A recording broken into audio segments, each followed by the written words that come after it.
तो कहानी की शुरुआत में हम चार दोस्तों को एक गाड़ी में देखते हैं जिनकी उम्र थोड़ी ज्यादा थी और वो अपनी छुट्टियां गुजारने ट्रिप पर जा रही थी। वो अपने ही केबिन में रहने वाले थे जो पहाड़ के बिल्कुल ऊपर था और ये पूरा ही एरिया पहाड़ों से घिरा हुआ था, जो जाहिर है बहुत खूबसूरत जगह थी। गाड़ी में एक औरत बैठी थी जिसका नाम डाई होता है। उसके साथ दो दोस्त थी और एक दोस्त का डॉग भी साथ जा रहा था। पर डाई के चेहरे को देखने से लग रहा था कि उसे जानवर खास पसंद नहीं है। अब कुछ ही देर के बाद वो अपने केबिन में पहुंच जाते हैं जो शहर के शोर से दूर बिल्कुल अलग था। अंदर पहुंचकर डाई के दोस्त कहती है कि हम जरा पास बने गांव में जा रहे हैं, तो तुम भी डाई हमारे साथ चलो। पर वो ये कहकर मना कर देती है कि नहीं तुम लोग जाओ, क्योंकि सफर में मैं काफी थक गई हूँ, तो यही रुककर आराम करूंगी। वो दोनों इसकी बात मान लेते हैं और वहाँ से निकलने लगते हैं, पर अपने डॉग को वो डाई के पास से छोड़ देती है। उनके जाने की थोड़ी देर के बाद डाई उनके डॉग से दोस्ती करने का सोचती है। वो उसके पास जाकर उसके ऊपर हाथ फेरती है, पर जैसे डॉग ने पीछे मुड़कर देखा वो काफी डर गई, क्योंकि उसे जानवरों की इतनी समझ नहीं थी। सुबह जब उसकी आँख खुली तो अपने दोस्तों के कमरे में चेक करने जाती है जो अभी तक वापस नहीं आए होते। वो सोचने पड़ गई, उसे दोनों की फिक्र हो रही थी, इसीलिए वो डॉग को लेकर उन्हें ढूंढने निकल जाती है। वो काफी दूर तक निकल आई थी पर आसपास उसे कोई भी दिखाई नहीं देता। जब भी आगे बढ़ रही थी तो डॉग के मुंह पर चोट लग गई, उसका खून बहने लगता है। डाई जब उसे चेक करती है तो सोचने लगी कि इसने जरूर कोई पत्थर खा लिया होगा, तो इस बात को नजरअंदाज कर देती है और डॉग को लेकर फिर से आगे बढ़ने लगी। पर डॉग पता नहीं क्यों आगे जाने से डर रहा था, तो वहाँ से वापस भाग जाता है। ये देखकर डाई को काफी हैरानी हुई कि पता नहीं इसने ऐसा क्यों किया। फिर जैसे डाई आगे बढ़ने लगी वो किसी चीज से टकरा जाती है जो डाई को रोक लेती है, पर नजर नहीं आती कि ये चीज क्या है। वो भी देखने की कोशिश करती है कि ये क्या था, पर उसे कुछ भी दिखाई नहीं देता। एक बार फिर वो आगे बढ़ने की कोशिश करती है मगर दोबारा टकरा जाती है। अब वो घबरा गई, अपने दोनों हाथ आगे करके चेक करने लगती है। तब उसे पता चलता है कि यहाँ तो दरअसल एक इनविजिबल दीवार है, ना नजर आने वाली दीवार है। अब इससे डाई काफी हैरान हो जाती है कि इनविजिबल दीवार जैसी कोई चीज होती ही नहीं, तो फिर ये क्यों उसे बार बार रोक रही थी। वो आंखों से दिख नहीं रही थी पर छूने से महसूस हो रही थी, और इसी वजह से ही डॉग भी आगे जाने से डर रहा था, क्योंकि उसे चोट भी इस इनविजिबल दीवार की वजह से ही लगी थी। वो आगे बढ़ने की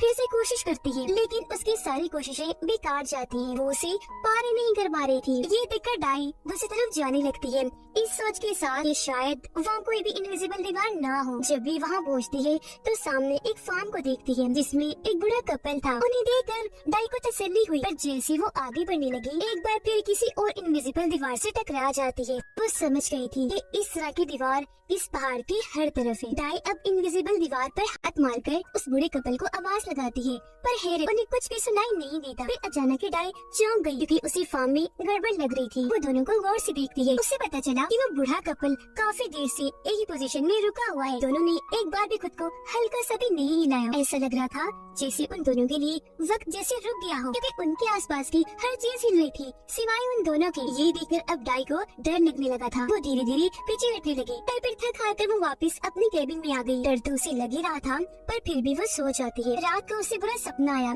जिसमें वो देखती है कि वो इनविजिबल दीवार उसे ऐसे अपने कैद में रख रही है कि वो फैलती फैलती उसकी केबिन तक आ गई। उसे लग रहा था कि ये दीवार मुझे इस तरह कैद कर लेगी कि अपने अंदर जकड़कर मार देगी। ये सोचकर वो काफी दुखी हो गई, जोर जोर से चिल्लाने लगती है, जिसके अगले ही पल एक झटके से उसकी आंख खुल गई। उसे तसल्ली हुई ये देखकर कि मैं बस सपना देख रही थी। सुबह को वो दोबारा इनविजिबल दीवार को देखने चाहती है इस उम्मीद के साथ कि शायद वो वहाँ से चली गई होगी, लेकिन अभी भी वो वैसी की वैसी ही थी। वो फार्म हाउस के भी पास गई मगर इस बार वो बूढ़े कपल को दूरबीन से देखती है जो अभी तक उसी पोजीशन में रुकी हुई थी। तभी डॉग दूसरी तरफ भागने लगा। उसे देखकर डाई भी पीछे पीछे भाग जाती है, जहाँ वो कुछ दूरी पर डॉग के साथ एक गाय को खड़ा देखती है जो ब्राउन रंग की प्यारी सी गाय थी। वो डाई को देखते ही उसकी तरफ बढ़ने लगी। ये देखकर वो काफी डर गई। उसे कुछ समझ नहीं आती कि कहाँ भागो, लेकिन वो गाय उसे कुछ नहीं कहती बल्कि एक जगह रुककर घास खाने लगी, और अब वो भी डाई के पीछे पीछे जाने लगी। ये देखकर वो उसे अपने केबिन में ले आई क्योंकि वो अब उसका घर बन चुका था। अब एक तरह से वो इस गाय को अपने लिए मुसीबत ही समझ रही थी, क्योंकि उसकी भूख मिटाने के लिए डाई को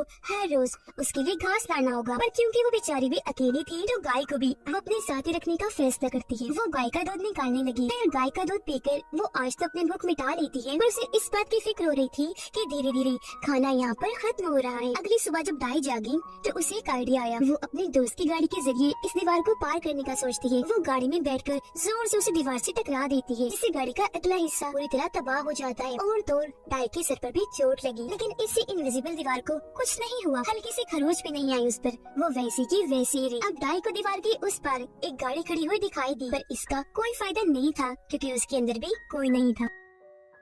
इन हालात की वजह से वो बेचारी काफी मायूस हो गई, इसलिए वापस अपने केबिन में आ जाती है और फूट फूट कर रोने लगी क्योंकि उसे अब तक अंदाजा हो गया था कि मैं यहाँ से कभी नहीं निकल पाऊंगा। अब जाहिर है इन हालात में अच्छा वाला इंसान भी हिम्मत हार जाता है। वो इस कदर मायूस हो गई थी कि उसके दिमाग में उल्टे सीधे ख्याल आने लगी। वो हर रोज ढेर सारे घास काट कर अपनी गाय को लाकर खिलाती है और उसका दूध पीकर अपना गुजारा चलाती है जिंदा रहने के लिए। ऐसे उसने यहाँ गर्मियाँ गुजार दी, मतलब वो पिछले 3 महीने से यहाँ फंसी हुई है। अब वो सब्जियां उगाने का सोचती है। वो केबिन के सामने वाली जमीन खोद कर वहाँ अलग अलग तरह की सब्जियां उगा देती है जो ढूंढ कर वो पहाड़ों के ऊपर से लाई। दाई हर दिन गुजरने के बाद कैलेंडर पर उस दिन निशान लगा देती है और सारा दिन जो उसने किया होता है वो सब कुछ कागज पर लिखा करती थी। अब क्योंकि वो जानवरों के साथ रह रही थी तब जानवरों के बारे में उसे काफी कुछ पता चल चुका था और उनके साथ अच्छे से घुल मिल भी गई थी। अब एक दिन यहाँ बहुत तेज बारिश होने लगी। दाई जब अपने केबिन में बैठी थी तो उसे बाहर से किसी की आहट महसूस हुई। उसने जब बाहर जाकर चेक किया तो वहाँ केबिन के बाहर एक बिल्ली बैठी थी जो बेचारी बारिश में काफी भीगी हुई थी। दाई उसे केबिन के अंदर ले आती है और उसे अच्छे से साफ करके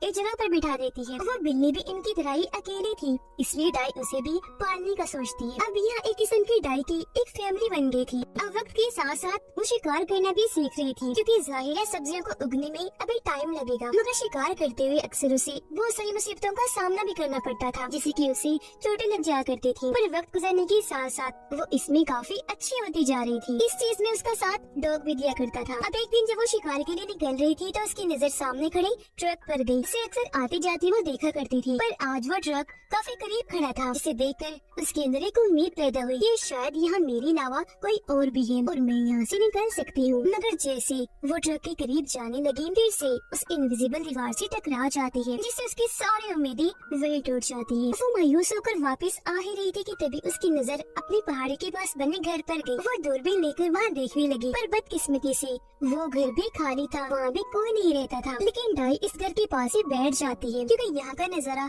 बेहद ही खूबसूरत था। एक सुकून सा था, हल्की हल्की सी हवा चल रही थी, इसलिए दाई को वहाँ नींद आ जाती है। पर जब उसकी आँख खुली रात हो चुकी थी, इसलिए वो वापस अपने केबिन में आ जाती है जहाँ उसने देखा कि मेरी बिल्ली ने बच्चा दिया है जो बिल्कुल सफेद और प्यारा है। दाई उसे गोद में उठाकर प्यार करने लगी क्योंकि अब उसकी फैमिली में एक और मेंबर आ गया था। वो काम पर लग गई, उसके हाथों में छाले तक पड़ जाती है। उसे यहाँ पर 6 महीने गुजर गए थे और अब यहाँ पर सर्दी आ गई थी। बाहर हर तरफ बर्फी बर्फ पड़ी थी। उसे पता चला कि मेरी बिल्ली का बच्चा ऐसे ही इतनी ठंड में बाहर निकल गया है। अब दाई को उसके लिए फिक्र होने लगी क्योंकि ऐसी ठंड में वो ज्यादा देर तक जिंदा नहीं रहेगा। तो रात के वक्त लालटेन लेकर उसे ढूंढने निकल जाती है, पर कुछ दूर जाने पर उसे बिल्ली का बच्चा मरा हुआ मिलता है और क्योंकि वो उसे बहुत प्यारा था इसीलिए वो बहुत दुखी हो गई, रोने लगती है और वही उसे दफनाकर वापस केबिन में आ जाती है। और आज जो कुछ भी हुआ हर दिन की तरह उसे भी किताब में लिख देती है। अब हर गुजरते दिन के साथ दाई बदलती तो जा रही थी, पर उसने कभी भी इनविजिबल दीवार को चेक करना नहीं छोड़ा।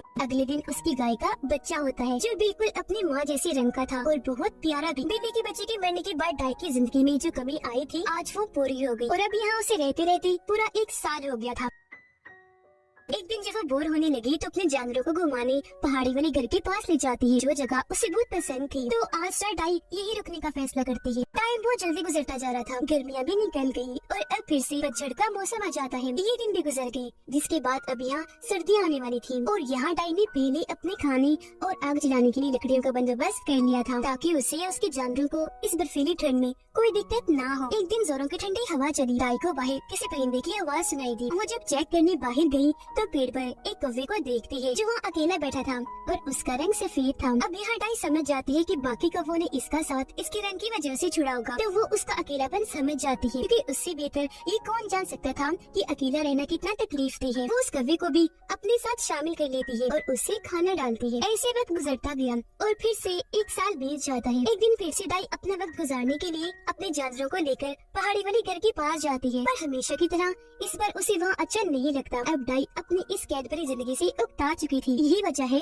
कि अब उसे यहाँ का सब कुछ बेकार लग रहा था। उसे अजीब सा महसूस हुआ तो वो अपने जानवरों को लेकर वापस अपने केबिन में आ जाती है और अब यहाँ उसे 3 साल गुजर गए थे। एक दिन वो अपने डॉग के साथ शिकार करके वापस आ रही थी तब उसे अपने गाय के बच्चे के चिल्लाने की आवाज आती है जो सुनकर वो घबरा गई। वो भी जल्दी से भागी और उसका डॉग भी आकर देखते कि कोई आदमी हाथ में कुल्हाड़ी लिए गाय के बच्चे को मारने की कोशिश कर रहा है। उसे कुछ समझ नहीं आती कि क्या करूँ। वो जोर से चिल्लाती है। वो इनविजिबल दीवारें ऐसी है जिसके अंदर आना तो इंसान के बस की बात है, पर यहाँ से निकलना किसी के बस की बात नहीं। वो आदमी फिर भी कुल्हाड़ी नहीं छोड़ता। हालांकि डॉग भी उसे रोक रहा था, उसके हाथ पर काट लेता है, पर वो आदमी तो उसे मारने के लिए जैसे पागल ही हो गया था। डाई को कुछ समझ नहीं आता। वो वहाँ से अपने केबिन की तरफ भाग जाती है और जल्दी से अपनी गन लेकर बाहर आ गई, लेकिन आने में उसे देर हो गई थी, क्योंकि तब तक उस आदमी ने गाय के बच्चे के साथ साथ डॉग को भी मार दिया था। ये देख वो जैसे पागल ही हो गई, अपना कंट्रोल खो देती है। उस आदमी की तरफ गन करके उसके सीने में गोली मारती है, जिससे वो वही मारा जाता है। ऐसे भी जब उसका गुस्सा ठंडा नहीं होता तो वो उस आदमी की लाश को